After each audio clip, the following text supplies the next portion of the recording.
Halo teman-teman semua, selamat datang kembali di channel ini. Pernahkah kalian mendengar tentang sebuah candi yang konon dibangun hanya dalam satu malam? Atau kisah tentang seorang putri cantik yang dikutuk menjadi batu? Hari ini, kita akan menyelami salah satu legenda paling ikonik dari tanah Jawa. Sebuah cerita tentang cinta, ambisi, dan tragedi yang melahirkan mahakarya agung. Legenda Candi, Prambanan, dan Roro Jonggrang. Siapkan diri kalian, karena kita akan berkelana ke masa lalu yang penuh keajaiban dan intrik. Pada zaman dahulu kala, di jantung tanah Jawa, berdirilah dua kerajaan besar. Kerajaan Prambanan yang makmur, dipimpin oleh Prabu Boko, dan kerajaan Pengging yang dipimpin oleh seorang pangeran sakti mandraguna bernama Bandung Bondowoso. Bandung Bondowoso bukan hanya seorang pangeran biasa. Ia memiliki kekuatan gaib yang luar biasa dan memimpin pasukan jin yang tak terhitung jumlahnya. Dengan ambisi untuk menguasai seluruh tanah Jawa, Bandung Bondowoso mengarahkan pasukannya untuk menyerang kerajaan Prambanan. Pertempuran hebat pun tak terhindarkan. Suara denting senjata dan teriakan prajurit menggema di seluruh negeri. Meskipun Prabu Boko dan pasukannya berjuang dengan gagah berani, kesaktian Bandung Bondowoso terlalu kuat untuk ditandingi. Akhirnya, kerajaan Prambanan pun takluk. Dan dalam pertempuran itu, Prabu Boko gugur di tangan Bandung Bondowoso. Kemenangan ini membawa Bandung Bondowoso masuk ke dalam istana Prambanan yang megah. Namun, di tengah euforia kemenangannya, matanya terpaku pada satu sosok yang membuatnya lupa akan segalanya. Di hadapannya, berdiri seorang putri dengan kecantikan yang tak tertandingi. Dialah Roro Jonggrang, putri mendiang Prabu Boko. Wajahnya bersinar laksana bulan purnama. Rambutnya hitam legam tergerai indah. Bandung Bondowoso yang gagah perkasa itu seketika jatuh hati. Ia melupakan bahwa ia adalah penakluk yang baru saja merenggut nyawa ayah sang putri. Dengan hati yang berdebar, ia mendekati Roro Jonggrang. Sambil menatap sang putri, Bandung Bondowoso berkata dengan suara yang tak lagi terdengar sangar, "Wahai Putri Roro Jonggrang, kecantikanmu telah menaklukkan hatiku. Meskipun aku telah memenangkan kerajaan ini, hatiku kini takluk padamu. Maukah engkau menjadi permaisuriku dan memerintah bersamaku?" Roro Jonggrang menundukkan wajahnya, menyembunyikan kobaran amarah dan duka di matanya. Bagaimana mungkin ia bisa menikah dengan orang yang telah membunuh ayahnya? Rasa benci membara di dalam dadanya.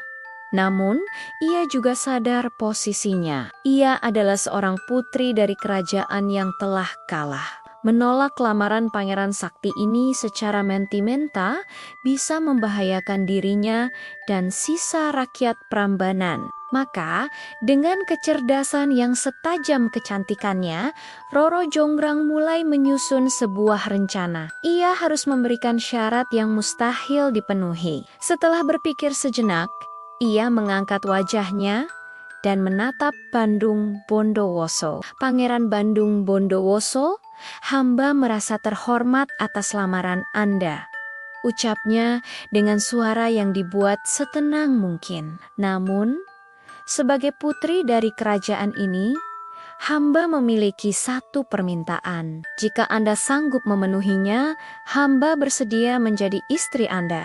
Bandung Bondowoso, yang sudah dibutakan oleh cinta, tersenyum lebar. "Katakan saja, wahai putri, apapun yang kau minta, akan kupenuhi." Roro Jonggrang menarik napas dalam-dalam, lalu berkata dengan tegas, "Aku hanya meminta dua hal. Pertama, buatkan sebuah sumur yang sangat dalam, yang disebut Sumur Jala Tunda. Dan yang kedua, bangunkan 1000 candi untukku. Semua itu harus selesai sebelum fajar menyingsing, hanya dalam waktu 1 malam. Mendengar syarat itu, Bandung Bondowoso tertawa terbahak-bahak. Baginya, dengan bantuan pasukan jin, permintaan itu terdengar seperti permainan anak-anak. Hanya itu, tentu saja, aku sanggup. Aku akan membuktikan cintaku padamu. Persiapkan dirimu untuk menjadi permaisuriku besok pagi. Serunya penuh percaya diri. Maka, malam itu pun tiba. Begitu matahari terbenam, Bandung Bondowoso segera memulai pekerjaannya. Ia bersemedi, memusatkan seluruh kekuatannya, dan memanggil bala tentara jin dari seluruh penjuru bumi. Dalam sekejap, ribuan makhluk gaib muncul, siap menerima perintah tuannya. Wahai seluruh pasukanku, perintah Bandung Bondowoso. Malam ini kita harus membangun 1000 candi dan sebuah sumur raksasa sebelum fajar. Bekerjalah dengan cepat. Gemuruh pun terdengar. Para jin segera bergerak, sebagian menggali tanah dengan kecepatan kilat untuk menciptakan sumur Jalatunda. Sebagian lagi membelah bukit, memahat batu-batu raksasa, dan menyusunnya menjadi kendi-kendi yang megah. Dalam kegelapan malam, lembah Prambanan yang tadinya sunyi berubah menjadi lokasi proyek konstruksi terbesar yang pernah ada, dikerjakan oleh kekuatan supranatural. Dari menara istana, Roro Jonggrang mengamati semua itu dengan hati yang cemas. Ia melihat beta-beta besar terangkat ke udara seolah tak berbobot, dan candi-candi mulai terbentuk satu persatu dengan kecepatan yang tak masuk akal. Sumur Jalatunda pun sudah hampir selesai. Kepanikan mulai menjalari dirinya. Rencananya bisa gagal total. Menjelang tengah malam, Bandung Bondowoso menghampiri Roro Jonggrang dengan bangga. Lihat putri, sumur Jalatunda sudah selesai. Sekarang, buktikanlah dalamnya sumur itu, katanya. Roro Jonggrang pun turun ke lokasi sumur, namun ia punya siasat lain. Pangeran, aku tidak bisa melihat dasarnya. Bisakah pangeran masuk ke dalam untuk menunjukkannya padaku? Tanpa kiraga, Bandung Bondowoso melompat ke dalam sumur. Begitu ia berada di dasar, Roro Jonggrang memberi isyarat kepada para prajuritnya.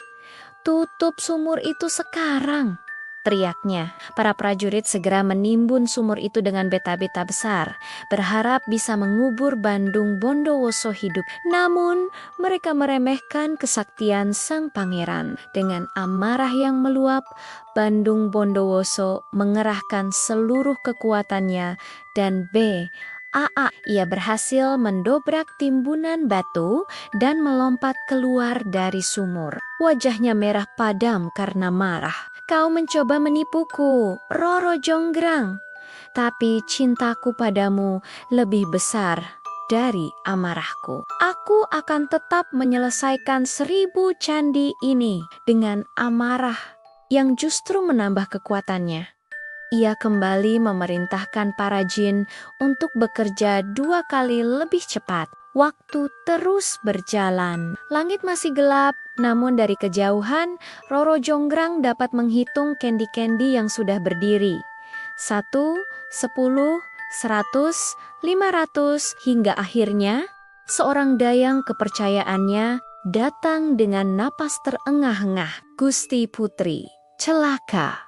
Candy Yong KE999 sudah selesai dibangun. Tinggal 1 candi lagi. Jantung Roro Jonggrang serasa berhenti berdetak. Fajar masih jauh dan Bandung Bondowoso hampir berhasil.